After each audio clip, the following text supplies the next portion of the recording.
Welcome back to Chris and Retro. Today is a special guest for me, and there's a lot of backstory to what my guest is. I alluded to it in a previous episode that I was pretty excited that I was going to be doing this interview. A friend of mine, Randy Smith, we connected through the amateur fighting circuit here in Western New York many years ago. Randy was a former pro fighter. I was not, but he had a good reputation. He was around promotions and things like that. We went through similar struggles in our life, and we connected through that and have become fellow travelers in that journey.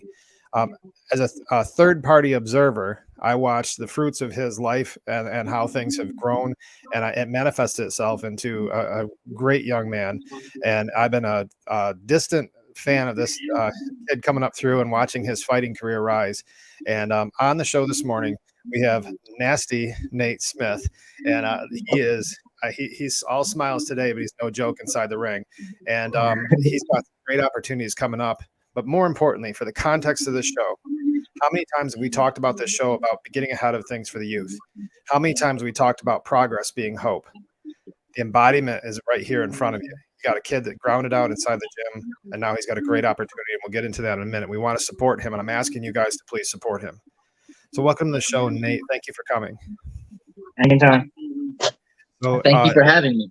No, it's a pleasure, man. So how long have you're 17, right? Yeah, I'm 17. So how long have you been fighting? So I started training when I was like 5. My dad, he would always take me to the gym because he would always be training for like his fights and stuff.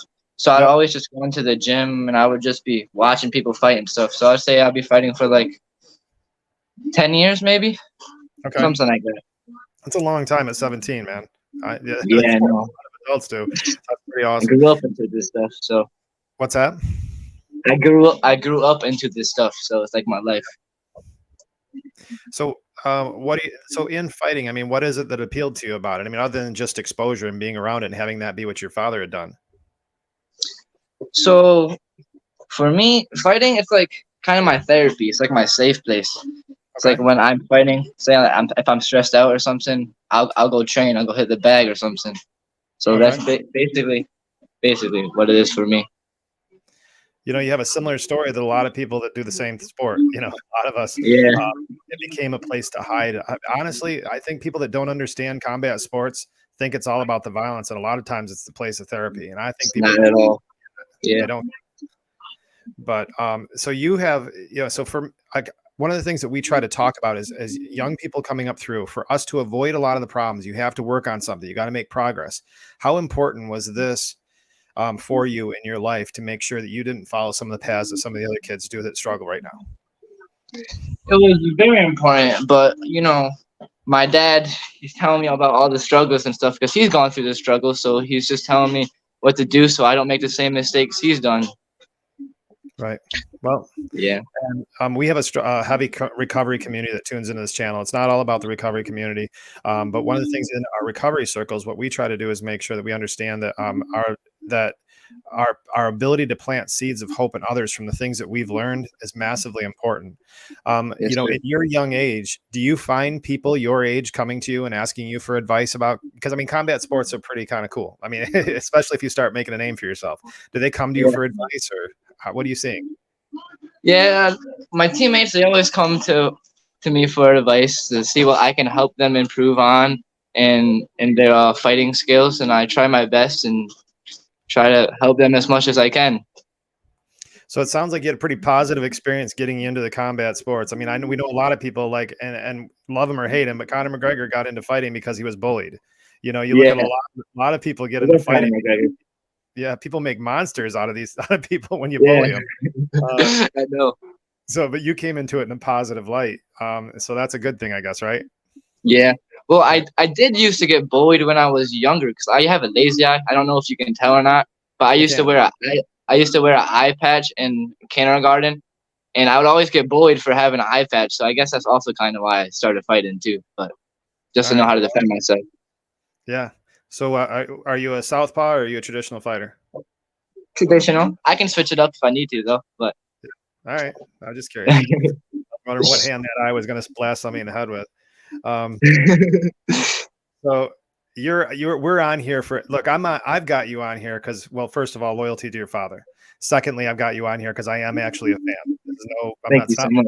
I see you coming. I wait for the results. Your dad doesn't post them quick enough. I can't, because of my history, I can't get to see your fights as much, but he doesn't post the results fast enough. That's the only complaint I have. I start posting results faster. I gotta get better with posting on media and stuff too, though. I'm not the Yeah, best at that. because you got a lot of people sitting over here. I tell you, I live in Rochester. You guys are not near me, and I'm waiting, man. So we want to see you quick. Yeah, We want to I got you guys. I'll start posting on media more. all right, cool. But all this work, you're on here. Your mission right now is to get some attention to what you just accomplished. So we're talking 10 years at 17 years old. You're now on an international stage. Have you ever been on an international stage before with fighting, or is this your first time? It's my first time. What do you think about it? I'm pretty nervous for it, to be honest with you, but Yeah, why is pretty that? cool. Why? I don't know. It's just something new. I get nervous to try all new things. Whenever I go do something new, I'm just get nervous. I'm a nervous type person, I guess. Then you're like the predominant volume of high quality fighters. Everybody recognizes the fear that's there. They embrace it and they move forward. Fear is Yes, sir. I love is it. actually there. It's something you just got to deal with, right? Yeah. Yeah. So deal But with it and keep on going forward. your sweet spot inside that ring, it doesn't matter if it's in Germany, the United States, or in some small town here in Western New York. It's the same ring, and you're the same guy, and you can do the same thing. Yes, sir. No matter where you are. No matter where I am. Yep, for sure. So For sure. you're trying to raise some money. So talk to me about what this big event is. What do you got going on? So we're raising money for the Germany trip because we got to pay for all of the airport tickets, the hotel, and all the food in Germany and stuff. Because at first we thought that they were going to pay for it all, but then we found out that we have to actually pay for it. So it's kind of a short notice thing. So now we're just trying to do the best we can to raise money for it. Okay. So you need about $3,000. You've got a GoFundMe. I'm going to share that for everybody in the audience. I'm going to share that in the link. For anybody that's connected with me, count on me bugging you this week that has other channels about this. I really want to see Nate have this opportunity. So we're going to do what we can to support you. It looks like about 480 of the 3,000 you're looking for. Is 3,000 like the first part of it, or is 3,000 going to cover your trip? 3,000 is like the first part of it. I think we need like $4,000. I think we need $6,000 actually. My dad just told me. Okay, 6,000. All right. Yeah. Okay. Well, then everybody knows what you're looking for, and I'll do what I can to try to get you guys some support that you need here. Thank you so much. So this is if I got this correct, you're at the ISKA World Kickboxing Championship in Germany, correct? Yes, sir. All right. So what's your weight class? 145. I walk around about 155 and I cut like 10 pounds. That's a healthy.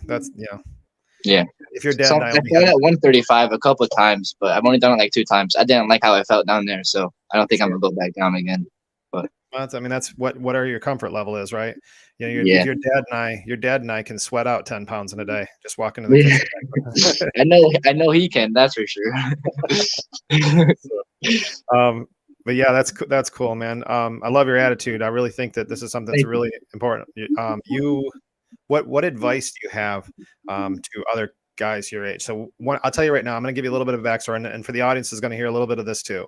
I've had multiple guests on here that have been on the other side of criminal life. So I have one guest, Mitch Smiley, with Hard Intentions. He spent almost 40 years in a federal prison system in California for murder. He is now out with a YouTube channel called Hard Intentions, and he is really trying to get ahead of prevention messages for kids because his story is a life without a father on the streets. Chad Marks, he's a Rochester native. He's got Blood Under Razor Wire TV. He was sentenced to 40 years in federal prison based on a compassionate release he got out at 18. Another story where he's now out trying to get ahead of this message for kids. Another example where dad is not around. You've got dad around, but what advice would you offer to kids your age that just seem to get so derailed and in one emotional moment can do something that can get themselves in a mess? Just find something you really love doing. Find something that like keeps you distracted from all the other things in life and stuff like that. Just and a thing that my dad always says in the gym, when you get knocked down, you get back up and you keep pushing forward. So I guess that kind of saying, I guess.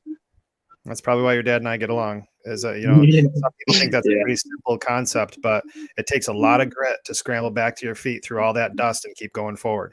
You know, a lot of Yes, people it just does. lay there and wallow and roll around. You got to get back up. You're still hurting when you're getting back to your feet. That's the thing that people don't like. You just gotta push through it. Yes, sir. But man, I'm a fan. I honestly am. I'm not trying to pump you up in some false way. I believe in who you are, and I'm thankful for what you're doing.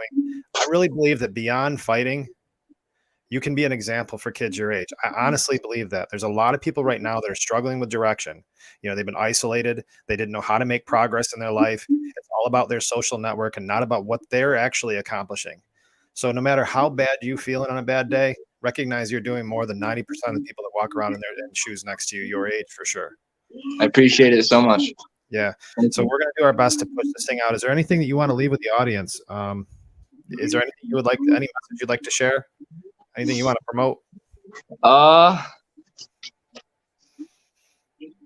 Stay tuned. Start watching me fight. I fight for Full Contact Promotions a lot. So come watch me fight sometimes. One day I'll be one of the greatest of all time. So you keep going. Hey, honestly, yes, why not? Somebody's going to be the greatest. Why not you? Yeah, why not me? Exactly. I appreciate you, Nate. When I drop this video on the channel here later on today, I'll make sure your GoFundMe is in the link, and I'll do what I can to try to push the message along. I'm asking the audience, please. Guys, how many times have we talked in this show about progress being hope? I've mentioned it a couple times in this episode. Progress is hope. It really is. I mean, we can't sit around and expect life to just come to us. We got to go forward and go at it. We've got to go take it sometimes. And, you know, and I'm looking at a banner on my wall right now behind the camera. It says, I'm coming for everything they said I couldn't have. And it sounds to me like Nate's doing the same thing. So let's be fans of Nate. Let's encourage his journey. Do the very best we can to support him. Thank you, Nate, for coming. Thanks, Randy, in the background. I appreciate you letting me have your kid for a couple hours, a couple minutes. Thank you for having me. It was an honor to be on your show. Thank you so much. See you guys. See ya.